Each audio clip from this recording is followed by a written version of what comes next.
Проблемот со пасошите е лажна вест и е проектирано од опозицијата, изјави Митко Бојмацалиев, дополнителен заменик министер на Министерството за внатрешни работи во емисијата Што мисли народот на телевизија Стар. Се работи за една, ќе кажам, лажна вест, како што во изминатиот период што правеа на штета на државата и на граѓаните. Ако ги земеме бројките од 29 јануари до денеска, ќе видиме дека се пристигнати уште на самиот ден на примопредавање помеѓу Спасковски и Тошковски 50.000 образци. Потоа доаѓаат уште 20.000 образци. Доаѓаат 140.000 образци и до крајот на неделата добиваме уште 85.000 образци. Збориме за негде бројка приближно 300.000 образци.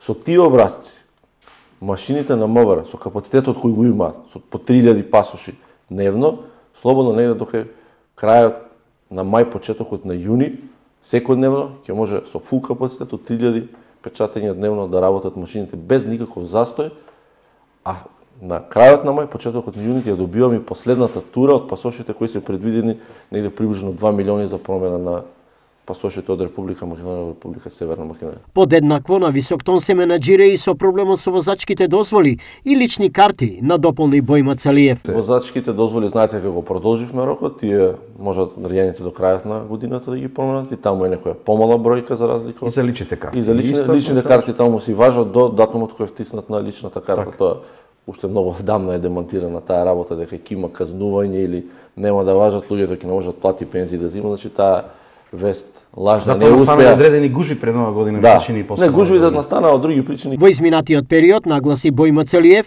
Министерството за внатрешни работи било особено успешно во борбата против дрогата, изнесувајќи неколку факти. Оној бокс е бокс на сите колеги кои ги апсили овие луѓе.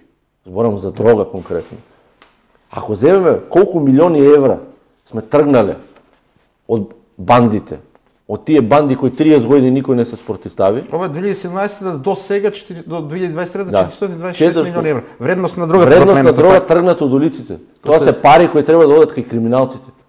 Тоа се успесите на Спасовски и на тимот. И затоа тој беше критикуван. Бидејќи одредени линии и другарства беа уништени на база на ова, на нечесно заработени пари.